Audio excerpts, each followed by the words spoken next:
Welcome to the ChangeMakers podcast, produced by City Current and brought to you by Lipscomb & Pitts Insurance and DataFacts. This show shares personal stories and insight from those who are giving back and making a difference so we can learn and do the same. We cover life lessons, business advice, passion, and purpose. Now here's our host, the CEO of City Current, Jeremy Park. Welcome to the ChangeMakers podcast presented by City Current. I'm your host, Jeremy Park. We're in for a fun treat. We've got the president of Southwest Tennessee Community College, Dr. Tracy Hall. How are you doing, Tracy? I'm doing just fine. How are you? Doing very well. So the fun of this is we'll definitely talk about all the good that's going on campus, off campus, in terms of being a catalyst, Southwest Tennessee Community College. But the fun part is we get to know you personally. So give us a little bit of your storyline in terms of where you grew up, and we'll start there.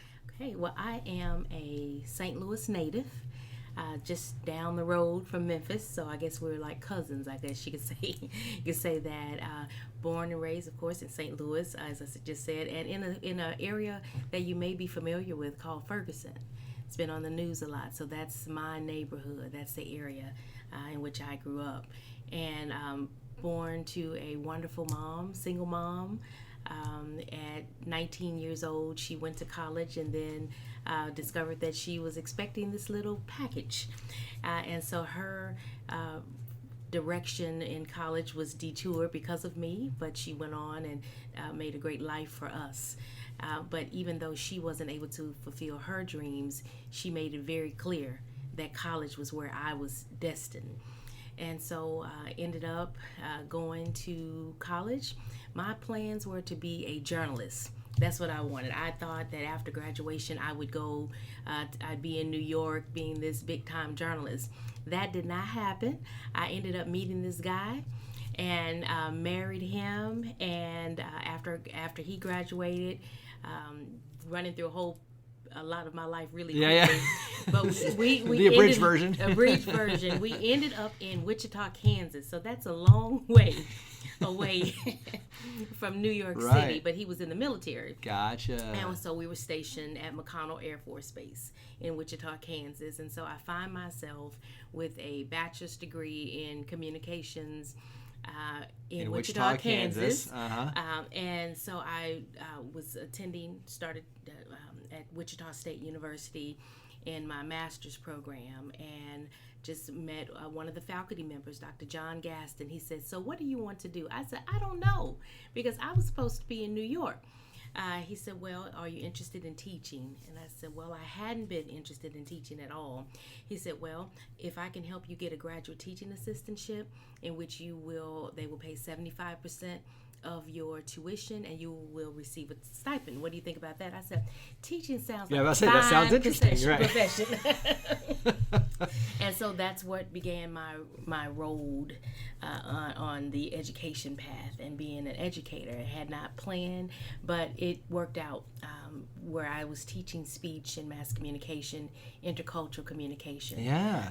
And so I loved it, and I kind of went from graduate teaching assistant to an adjunct instructor to full-time instructor to associate dean of instruction to vice president and now president. Well, what's interesting even about that story is, and I think there's so many that can relate. And even for us, our oldest, you ask him, "What do you want to do?" He's 16 right now, and he has no clue. And then all of a sudden, to your point, like you go through college and you have one plan. That's right. And then all of a sudden, you don't really know what to do if that plan isn't necessarily in motion. But to your point, love steps in, and that kind of takes you in a new direction. And then it's okay to not know exactly, but then someone intervenes and says, "Hey, wait a second, here's an opportunity that you might enjoy." And next thing you know, you go down this path, and that becomes your career, and you fall in love with that path. And you would have never been exposed to it prior.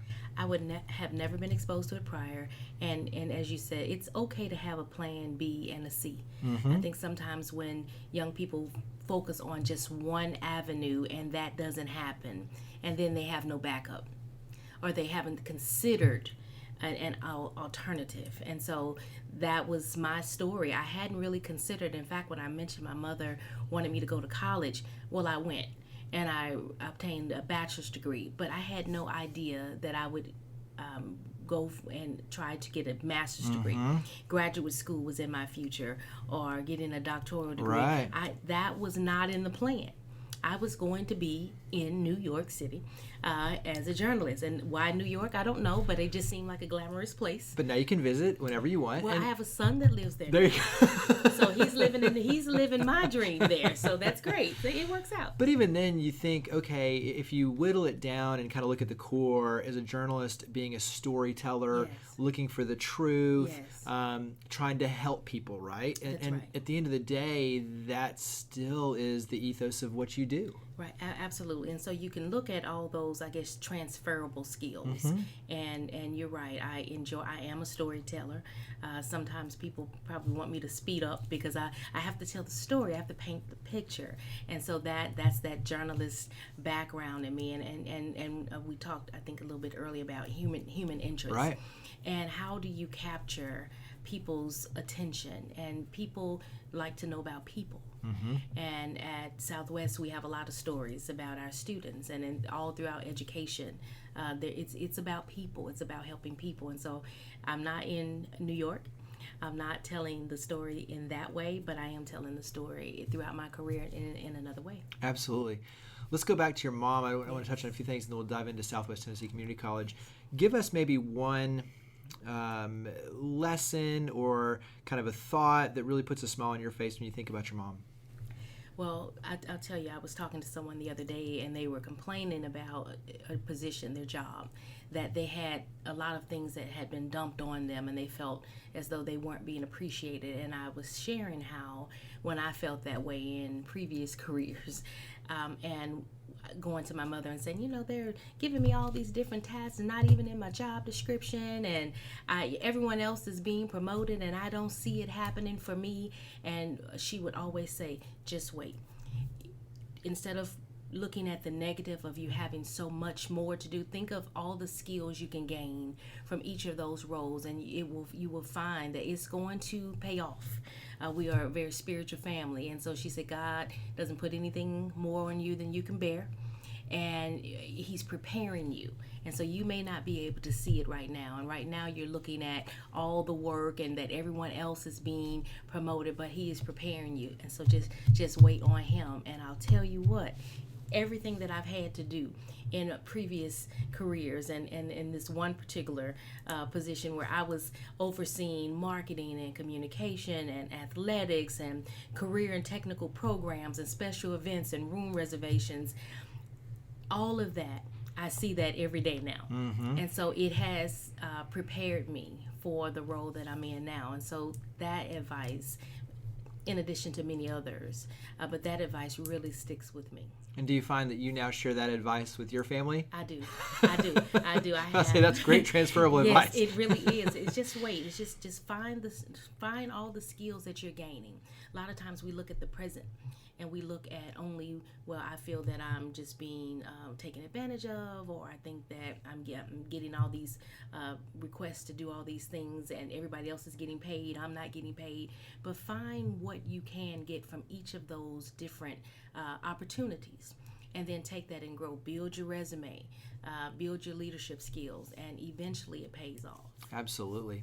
One more thing on the family side, give us a favorite tradition or something that kind of sticks in your mind as a favorite memory, so to speak, of family gatherings, and it can be present, past, anything. I'll just kind of leave it open. Yeah, so I have I told you this guy that I met in college. We're still married, and at the end of this month, it'll be 33 years. Congratulations. Thank you. And we have 3 children.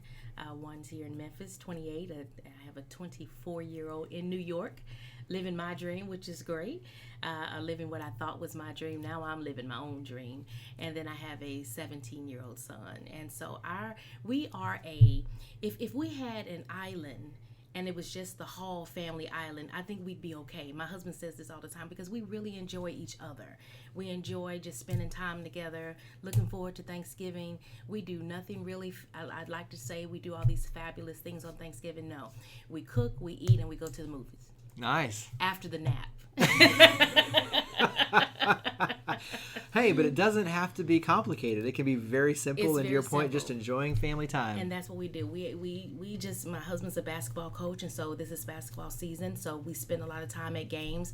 I've spent most of my married life in the gym, and so when we have that opportunity, those opportunities just to be together, we take that time and we just cherish it. So we just look forward. I'm looking forward to my son flying in from New York, and it's just all being together. We may play some, family games. We like Uno, but I try not to get too deep into Uno because I have some real serious competitors. And it doesn't end well. We have a ping pong table, and so we play ping pong. But we're a brutal family when it comes to games. I mean, that's why you don't need anybody else. That's why we don't need anyone. And maybe it's because we don't need witnesses. Yeah, but you're your own competitors. We are. the gladiators. Yes, we are. So when you're out, especially outside of the Memphis area, and people ask, what do you do? Where do you work? All those basic questions. How do you describe Southwest Tennessee Community College, and especially with your role? Well, I tell them that I'm president of a college and where we're located. And people, before they want to know about Southwest, they want to know what it's like living in Memphis. And you get barbecue. Everybody says the barbecue and Beale Street. And I say yes. And it's like living being on vacation all the time because, people come in and they enjoy Beale Street. And it's like, oh, I get to do this anytime I want to. So I talk about that and just talk about the college and what we do. Urban Community College and the students that we serve. We have over 13,000 students, 7 locations, and usually people will say, so you're the president of which of the campuses? All of them. All of them, right. All of them, and we're just all over the metropolitan area, and what we do is just make sure that students have an opportunity and have options. You've done a lot of very creative things, and we'll dive into those in a second.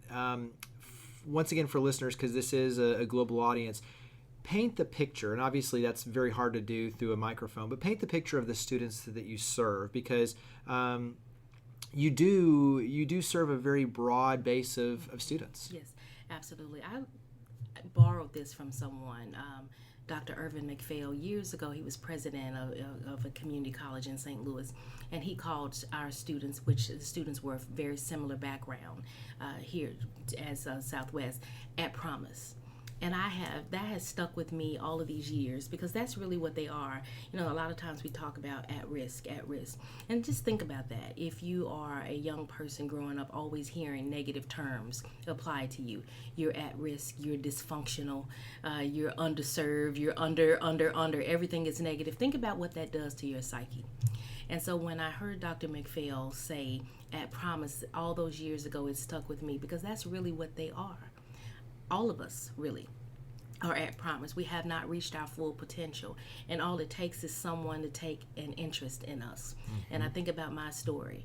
The little girl that thought I was going to be in New York ended up in Wichita, Kansas, which, let me say, is a fine place for all my Wichita friends, a fine place, and it's been beautiful. And having that faculty member to see something in me and to say, what about this? And think about that for our students.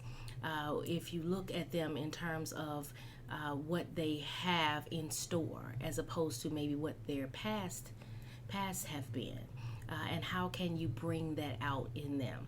And so that's why I really love community colleges. I love the mission of community colleges. I love that we are open door, we're open access, we accept everyone, no one's turned away. That's the beauty of community colleges. It's also a challenge of community colleges because we serve everyone. And if students come to us and they've not had the preparation that some other students may have, we don't say we can't help you. Mm-hmm. We say let's find a way. We help them get to their full potential, whatever that is. And so I like that whole at promise. Yeah. And when we talk about community colleges, I'd like for people to think of us as we serve everyone. And you don't have to have a certain pedigree, a certain ACT test score. You can come to us and we can help you get wherever you want to go. Well, I think even 2 things just out of what you're saying there. One is the difference between the negative connotation and the positive, Absolutely. The encouraging, the inspirational That's connotation, right. Extremely important for us as a society. Yes. Even carrying that forward to something like mental illness versus brain fitness, right? Is looking at things from a negative stereotype to a positive, encouraging opportunity where we can all engage. Huge. The second is not getting hung up on geography. And so you look at Wichita in that example in the sense that it was someone, an individual who poured into you, who changed the trajectory of your life. That can happen anywhere. Absolutely. So having someone who can step in and pour in whatever community you're in, but having an individual who can be a catalyst to inspire that dream, to pour in and take you on a new trajectory is so important. And so everything that you're talking about is not just the opportunity, but the physical presence of you and your team to be able to inspire, encourage, educate, and ultimately help lift one person at a time, one family at a time in a new direction. Absolutely. I think when you mentioned about Wichita and just the whole, you can bloom where you're planted. So it doesn't matter where you are. Just find the beauty in that. Find the opportunities. I think a lot of times we see barriers first. Right. And we see obstacles. So I could have stopped at, I'm not going in the direction that I thought that I would go. And here I am in this little town that's a lot smaller than I thought I'd be. And take that as just, okay, I'm not going to pursue any other opportunities because my first dream is not going to be realized. But I would have missed out on this beautiful career that I've had. I would have missed out on the beauty that I found in Wichita. Yeah. And the whole military experience and all of the friends that I gained there, and just the being able to go and grow at Wichita State University, and that's where I received my master's of arts degree. Beautiful experience. And so a lot of times we put ourselves on this path and we think that that's the only path. Right. And if it doesn't go the way that we think that it should go, we have a negative. We become negative. And I think just finding the beauty wherever you are and blooming where you're planted. And being open to grow. Being open to grow. Accepting that and saying, hey, wherever I am, whatever I'm doing, I have an opportunity to grow and expand my skill sets and leadership and everything. Looking at every opportunity as an opportunity to grow. Absolutely. And being open to the fact that you may be limiting yourself. You may have thought that this may be for you, but you may have another audience. And it may not have been that television audience or that newspaper audience or whatever. That may not have been your audience. Right. It may be another audience that you need to speak to. Just being open to that. Sometimes we get stuck in this, it's my way. I'm right. The way I see it has to be right. Being open to the fact that you might not be right. There may be another way. And being able to challenge yourself. And sometimes we don't do that.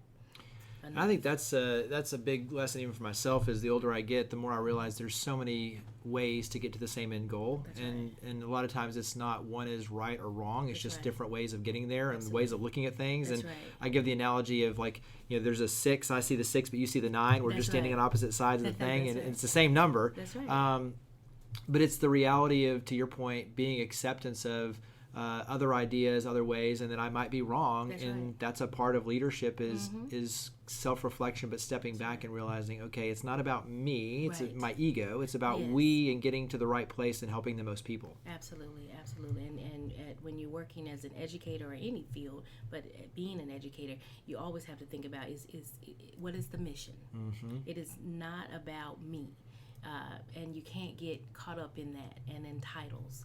I think that's a part of when you see great people and their downfall. They start believing the hype, believing their own positive press, and you have to keep your feet firmly planted on the ground. And the reason that you're doing whatever you're doing, stay focused on the mission. So at Southwest, it's about the community. Yeah. It's about that institution was created to make sure that Memphis is a better place and is educated. That's what it's about. It's not about anybody's personality. And so that's helpful when there are decisions that I have to make that may not be comfortable. Yeah. You know the true north. I know, absolutely. I definitely know. And so I have to do what's right because I have to always refocus. Here's where we are. This is the mission. Let's talk about some of the things that you've done that are, to me, kind of innovations, but when you talk about lifting the workforce, lifting the potential, lifting the opportunities for our community, you've done a lot of very creative things in making it accessible, but also to kind of easy to step in and get where they need to go in terms of the students and the graduation and ultimately employment. Yes. Career in a Year is one of those. Yes. Talk about that, because I think with that, the idea of packaging them together in a quick turnkey opportunity for employers and employees and students, but also too, once again, the diversity of what they can learn and how they can apply it is really powerful as well. Yes, and so that's another where students may think of only going to college and getting a 4-year or even a 2-year, and they miss out on opportunities for shorter term programs. And so Career in a Year is an opportunity for you to go from wherever you are at that point in your life to going back to school and getting a short-term certificate in any field. I mean, we have over 20 certificates from allied health, nursing profession to our business and technology fields. Those are just some of our short. Yeah. We have so many. I'm looking at like just pharmacy technician, accounting, tax prep, STEM and manufacturing, funeral service program, communications. I mean, emergency medical technician. Those are, obviously very specialized in a way, but yet also too just that sort of diversity that gives students a very wide variety. But those are all growing demands in fields within our community. That's right. And I don't know that students are exposed to these opportunities because we, again, as I mentioned earlier, we think of a certain path and we don't think of all the varieties. And so when you think about young people that are on the streets, and in every city in which I've lived, I've always driven around some of the areas that people would say you might want to avoid. But I drive through them for a reason because I'm always thinking, what happened if I see people kind of hanging out in the middle of the day and looking as though they probably need a little help? What happened that caused that person to become disengaged? At what point? Because I don't think people are born saying, I'm going to do nothing with my life. I want to be and do absolutely nothing. I don't think that that's the case. But at some point, something happened along the way. I don't know if it's with the family, if it's with education, if it's with whatever institution that happened to that person that caused them to say, I'm just going to check out. And so I always want to know, what can we do at Southwest to re-engage people into their own lives, into society, to put them on a path that is beneficial for them. And so helping them to see that you don't have to go to 4-year, even with our 2-year, if 2 years, if that's too long for you, we have shorter term. Just do something from which you can retire. And we talk about various institutions as we, are we in competition with whatever college or university? And I always say the same thing. We're in competition with the streets. That's what we're in competition with. When young people see that there are ways that they can make money quickly, and even though I can look at it and say it's illegal, if your need is great and you say, I need this money right now, there's nothing that I can say to you about a 2-year degree, because right now you're hungry.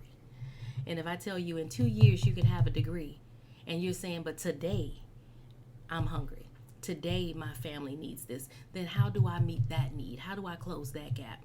And I see that as what community colleges do really well, what short-term programs do really well. We can say, okay, just hang in there. You have to put some effort into it. It can be less than a year. We have Career in a Year programs. Let's bring you to the campus. We can come to wherever you are. Right. And find out, because that's another thing. I think we tend to want to fit people into our boxes. And we say, come and do it this way. And people kind of vote with their feet. They say, we're not doing that. And so how do we meet the needs? And that's, again, one of the reasons why I really love community colleges, is because the community is in that name for a reason. And so we can't be about what we want to do at Southwest. It has to be about the community. That's why we're here. And so the folks that are hanging out on the streets, they're part of this community. We can't have throwaway people. Well, I know that you've been innovative on that front too, in terms of, to your point, taking it out. So not just within the campus, but literally taking the campus to different places in the community. Absolutely. The other thing is, I think I want you to kind of touch on 2 layers of what you're talking about, which go together. One is the mentorship component, most being one of them, because when you talk about you can't be what you can't see, or to be it, you have to see it.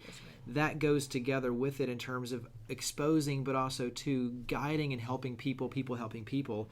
And then the other thing that I want you to, I'm kind of bouncing around, but is to your point about, in many cases, it can be the immediate need of hunger. It can be the immediate need of an electric bill that's going to be shut off. And so stepping in and using dollars out of your own fund to be able to help these students to make sure that if something happens, they can stay on the path of education and not get derailed. So you're doing a lot of things that I think kind of fly under the radar that obviously now we have a chance to talk about on the podcast. But let's take those in threads. Let's talk about the mentorship component first, and then we'll dive into kind of the scholarships and everything that goes with a huge sum of money that you've been given to kind of tackle some of these in an innovative way as well. So let's start with the mentorship. Share a little bit about that. Yes, well, my own story is a story of having mentors. I could not have been where I am, or could not be where I am today were it not for my mentors. And mentors don't necessarily have to be in your life, in your entire life. It's just for that season. And so for that season of my life, when I was in Wichita and I didn't know where to turn, there was Dr. Gaston to say, have you considered that? And the answer was no, because I had never heard of a graduate teaching assistantship. I really didn't know what I was going to do or why I even needed a master's degree, because my only frame of thinking or understanding of college was a baccalaureate degree. So I knew about a bachelor's, but masters and doctors, what's that? That's not in my family. So Dr. Gaston was that person for me. Along the way, I can name other mentors, and some of the mentors might have been supervisors. Dr. Jerome Rashford, when I lived in Atlanta, was if I heard him say strategize once, I heard him say it 1,000,000 times, and so that's stuck in my head. I really enjoy strategic planning. It's because of Dr. Rashford. He attention to detail, stickler for that. While I thought I would do something well, he would come back behind me and say, "Let me show you what else you can do."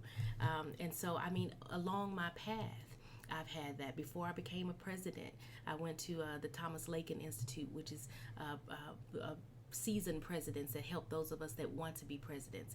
And so you have all these folks that have been there, done that, and they'll help you to resolve some issues that you've never experienced, but they've been there. And so mentorship has been critical to my if you want to call it success, in which I think a girl coming from St. Louis and Ferguson, I think you can. Absolutely. But it's definitely not because of me alone. I had to put in the work and the effort, but it's been people along my path, starting with family, my mom, and all those folks. And so I cannot overstate the benefit of mentoring and seeing the potential in young people, even if it looks like they're not going down the path that you would have them go. Just talking to them and just having a conversation, and they just want to know that you care. And it doesn't matter who you are, your background.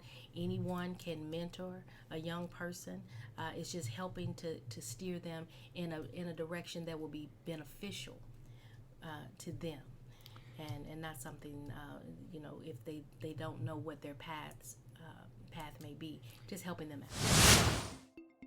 Thank you for listening to our ChangeMakers podcast. City Current is a catalyst of over 100 partners joining forces and funds to power the good through free events, positive media, and philanthropy. If you like our efforts and you're looking to power the good with us, follow us on social media at City Current and check out our website at citycurrent.com. Please subscribe, rate, and review our podcast wherever you listen. And if you know a changemaker, please reach out and let us know so we can consider them for a future show. The ChangeMakers podcast is brought to you by DataFacts. DataFacts is a national provider of trusted background screening products such as criminal searches, drug screening, employment and education verifications, and post-hire monitoring to employers of all sizes. DataFacts is one of the few background screeners that holds the stringent National Association of Professional Background Screeners accreditation. They're certified by the WBENC as a 100% woman-owned business, and in 2018, they were ranked by HRO Today's Baker's Dozen customer satisfaction ratings as one of the top background screeners in the nation. You are in good hands with DataFacts. Visit datafacts.com to learn more and make sure to mention the ChangeMakers podcast. And now, back to the show. And I think that's a powerful way for the community to be involved, especially when you look at business and community leaders serving as the mentors and giving a little bit of their time for this huge ripple effect that then is ultimately created, to your point about steering, guiding, lifting, and then even for those students that are helping to in turn then become mentors for others to then pay it forward, and you create this powerful system that's sustainable. Absolutely. And we have Tennessee Promise, and a big piece of Tennessee Promise is mentoring. And so that's really critical. Just being able to, young people, I'm in my 4th year of being a Tennessee Promise mentor. And you learn a lot about different generations. They don't like to talk on the phone, which I'm okay with that because I'm not a big phone person as well, but they text. And even if they don't respond, that's okay. They know that you're there. And then out of the blue, I'll get a text saying, hey, I didn't do this, or can you just give me this information? It's like, oh, okay, well, welcome back. Yeah. But just knowing that I'm there and all the mentors across the state that serve as Tennessee Promise mentors, even if the students don't respond, believe me, they do appreciate it. And we have so many different mentoring organizations here in Memphis, and it does make a difference in the life of a young person. Yeah.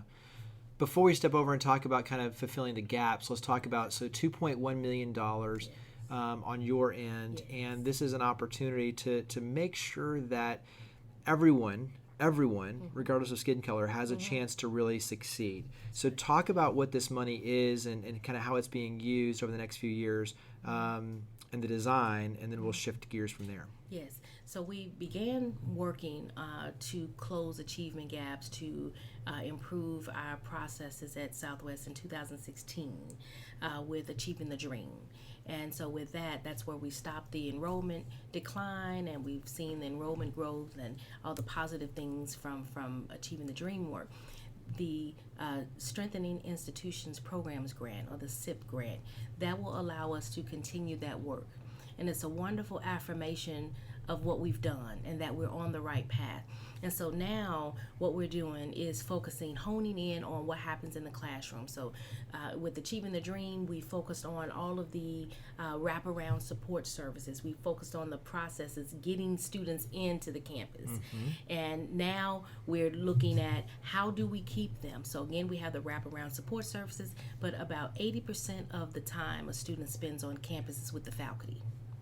So we can't ignore what happens in the classroom. And so the SIP grant will allow us to look at teaching and learning and look at closing the equity gaps. So what we see is that we have about 20 or so classes where there are high fail, high enrolled classes. These are the gatekeeper courses. Students can't get through some of these courses. With these courses, they can't, if they don't get through these courses, they can't go on. Gotcha. So we've had to look at where are we needing to improve. And so this is what this grant will look at. Teaching and learning, looking at equity gaps, closing those equity gaps between our white students and our students of color. We've seen some gains with Achieving the Dream, but we have to see more. We have 62% of our students are African American, around the same percentage are women. Gotcha. And so we're seeing that our African American students are underperforming. And so how do we address that? And so when we talk about equity, it's different from a conversation about equality. They're different. And so equity is if we look at the history of a person, right? Equality, we give everyone the same, but everyone is not in need of the same, right? So I think about my kids. My kids have 2 parents, both with graduate degrees. They will not need as much as a student that is a first generation college student. And so if my kids get the same as the first generation kids, it's still not bringing them to a level playing field, right? Because my kids will get even further ahead. So we have to think about that. And so that's what we're doing with our work. Some of our students need a lot of hand holding, and some of them not as much. Right. And so we work and give them what they need and help them to get to the next level. Well, it's that individualized approach. And with that individualized approach, you have a foundation that you've been really strategic in terms of stepping in and saying, okay, once again, back to the equity side. That's right. We have students who can't afford the books. Right. We need to step in because we don't want anything to be a barrier in their opportunities. If they're having to look at paying the electric bill and not being able to attend school and they've got to stay on this trajectory, we need to step in somehow, some way. So talk about using your foundation as this catalyst to be able to once again kind of step in these specific roles. Yes, we've been very intentional about aligning everything that we do at the college and what's the need. And so we know that Tennessee Promise and Tennessee Reconnect have provided wonderful opportunities for students to have access and remove a financial barrier in terms of tuition. But in addition to tuition, there are the books. Books range about $500 or so each semester. If you are broke, $500 is a lot of money. That may be a lot of money for a lot of people, and some people may say, well, it's just $500. Well, it might as well be $1 million if you don't have it. Right. And so this is yet another barrier that our students face with books, and making sure that they can come to school. We have to make sure that we provide them with the resources. And so our scholarship, our foundation, focuses on the book scholarships. That's one of the major scholarship funds that we have. We award over $150,000 in book scholarships each year, and so we always need more. We run out of money because students need their books. Emergency fund is another scholarship fund. So the tire, the electric bill. So we have a process now. We do have an emergency scholarship fund, and we make sure that we document when students come in and they say they have a need and they can't keep coming back every month, although they may need it legitimately. We just don't have it to give. And so we work with them on finding out what exactly is the reason for their need and documenting that, and then they are awarded a certain amount of money, up to $300. And so we do as much as we can. We also talk about financial literacy and making sure that they're budgeting and managing their money as well. But things happen. And so for me or for you, if you have a flat tire, it's just a matter of just getting the tire fixed or getting a new tire. But $150 is a lot of money if you do not have it. Sure. And I think understanding that in terms of what poverty does to people, I think that's critical, because if you've never been impoverished, it may seem like, well, what's the big deal? But think about what people who have experienced, they're experiencing poverty, but they also have all these other systems that they may have failed them. And so a tire for me is just, let's get the tire fixed. But when you've had obstacles placed in your life, all of your life, this is maybe a sign to you that I just don't need to go to school this semester. And so what we have to say is, no, this is a momentary experience. Do not allow this to derail you from your future. And that's easy to say if that's not been your experience. And so you have to, again, it's not about me. It's not about us. It's about what is this person experiencing. The empathy. It's the empathy.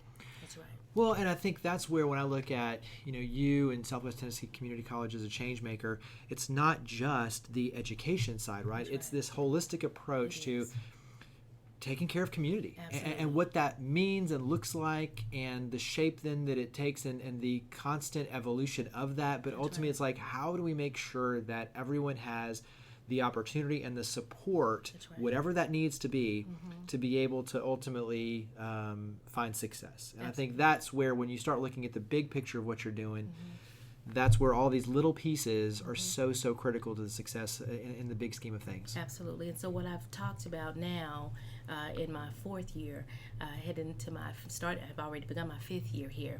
We've talked about, we're moving a little bit from our what we do. So the what has been the redesigning the student experience and all of our processes and procedures and all of the what types of things to stop the enrollment decline and all of that. And so at the last convocation, this fall's convocation, I talked about our why. So we're moving from what to why. And the why, it's about the people. It's about upward social mobility. So it's bigger than our enrollment numbers. Of course, we have to focus on that. It's bigger than our retention and our graduation. Of course, we have to focus on that. State institution, we have to have the data. But it's bigger than that. We're a community. So it's about building community. And so if our students leave us with a degree in hand, but they can't find a job that pays them well, we have failed them. They have a credential, but they still are poor.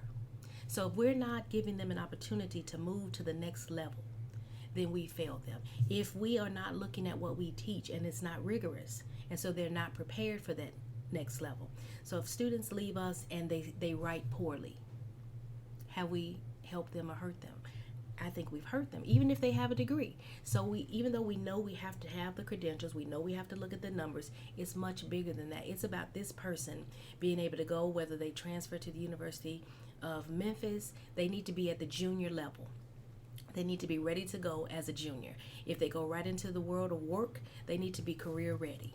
We have to make sure that they are prepared. Not just our numbers, that's the what, but the why. It's the people. So last question, then we'll do a lightning round, which is just fun, random questions. But how can we help? Because I think, one, knowing the why, knowing the what as well, but knowing how to be involved. I think there's a piece of this where the financial contributions, like you say, and the foundation side to be able to help cover the cost of stepping in, but also to the books. That's a big piece of this. Serving as mentors is a huge piece of this. And then obviously just spreading the word about the career in a year and all the amazing opportunities that are going on with Southwest Tennessee Community College. What are some other things that we can do to help? Yes, so there's the what, there's the why, and there's the how. And so with the how is, how do we help students to fulfill their dreams? And we mentioned already the book scholarship. We have always have a need at our foundation to help with books, and so that's one way of helping. The emergency scholarship fund, that's another way. Again, students have those needs, and as I said, we can give them $300, and a lot of times that doesn't scratch the surface, but that's all we can do. But we also will need community partners, and we have community partners, but when we have students that have mental health issues, we have one counselor. We didn't have that counselor before, but we have one mental health counselor. So you can imagine how overwhelmed she is with students in need. And so partnerships with mental health agencies that can help us supplement our one person. We have a social services coordinator that also helps to point students in the right direction because we can't provide everything, but continue community partnerships. And I mentioned mentoring. We're always in need of more mentors in Shelby County. And when we look at how we compare to the other counties across the state, we typically come up short. And that's ironic given our need here. And so if I could just really implore listeners to just think about mentoring. It does not take a lot of your time. It really doesn't. I've done this for 4 years and have 7 campuses and close to 1,000 employees. And so, but I'm able to make that time. The students don't ask for a lot. They just need to know that you're there. And so signing up and agreeing to just help guide a young person through this process, help them help themselves. It's not about saying, let me just keep giving to you, because what we don't want is for people to be eternal in terms of their need and always having to have a handout. It's about they need a hand up and then they pay it forward. They do. I paid it forward, and most of us have paid it forward. And that's how this works. Love it. Let's switch over. We call it lightning round. It's just quick questions, quick answers, just a fun chance to just get to know you better. Okay. So first one is, what do you like to do to relax? Read. I love to read. I love to, so let me just say this, because I know I'm supposed to sound really educated because I'm this president. So I like to read magazines, just, interesting magazines I'm reading. I like to read historical sorts of things, but I like to just kind of lurk on Facebook. Nothing wrong I know with that doesn't sound really. I think everybody would just say that if they could just be honest. Yes. I just like to go and browse around. I do. I just browse. That's a way to, when I come home sometimes and when I'm trying to decompress, sometimes I'll just lurk. I don't comment, but I'll lurk, and then sometimes I might slip up and say to somebody, "Oh, that was great what you did. I didn't see you comment. Oops." I'm lurking. So give us a recent book you've read. Well, I'm reading Becoming by Michelle Obama. I wished I got, okay, so this is embarrassing. I received this book for Christmas last year, and I'm not finished with it. Well, it just means you've had a lot of other books that were ahead of it. So it's just, you got to go through the process. That's right. It's a lot of books and a lot of too much time relaxing on Facebook. I need to just trying to give you your out, see? Yes. But I'm reading that book. I'm reading a book called Queenie. It's an interesting book. Again, I have several that I'm reading right now. So where do you like to go, either with your husband or family, but like a vacation spot? Oh my goodness, the beach. Whether it's in Florida, we've gone since we've been here, Pensacola, Destin, California, San Diego is amazing. I don't like to fly though, so that's a problem. Gotcha. So I just say, you know what, I'm just going to go to sleep, but I'm going to the beach. But I love go to sleep and wake up at the beach. I go to sleep and I wake up at the beach. I love the beach. It's so peaceful. And just relaxing and just listening to the waves and the ocean. I always like to have a condo or a hotel on the beach and just sleep to that. I mean, that's really relaxing. So that's my happy place. Nice. Well, hey, I agree with that one. Yes. So when you have visitors come in from out of town and you're showing them around Memphis and the Mid-South, what are some of the favorite places you like to take them to? Beale Street. They love it. They really do, because it's just, and it's so funny. My mother comes here and it's Memphis in May. She usually likes to come from Memphis in May. And then she'll come when it's not in May and she'll say, all these people, I mean, it's just like it's in Memphis in May. I'm like, it's like this all the time. It's always fun. And so one of the things that really strikes me is that people who are from here sometimes don't appreciate it as much as those of us who are not from here. So I'll say Beale Street and people are like, oh, really? It's like, yes, well, it's like living in Orlando and Disney World. Like, it's the same thing. You ask people, like, oh, yeah, I never go. And it's like right in your own backyard. I know. Or you ask, did you know this particular restaurant or whatever? And native Memphians will say, oh, I've never heard of it. Like, really? But yes, so Beale Street, they really love the Civil Rights Museum. They really love that as well. Yeah. So there's a few nice places. Favorite either quote or bit of advice? Know your worth. And I don't know that that's a quote that I can say from whom that came, but know your worth, know who you are. When I mentor people, I always ask them, who are you? What do you want to do? Because I can't tell you who you want to be. I can't make you who you want to be, because I will just define for you who I am. And so, who do you want to be? And my mentees will always say the same thing. Well, I don't know. When you figure that out, I can help you to kind of decide what you want to be. Because otherwise, I always say to my mentees, I don't want you to be like me. I want you to be like you. Be your best self. I can help you with that. And so, know who you are. Nice. I love that advice. So you're creating your legacy every day. Yes. So obviously we've still got a long path ahead of us for your legacy, but what do you hope, especially for Southwest Tennessee Community College, for the Mid-South? I'll even go bigger than that, just in general with your life. What do you hope your legacy is? That I've helped people, that I've focused on people and helping them to achieve their dreams. That is really, I get the most pleasure from seeing people who may have felt that they weren't going to achieve anything.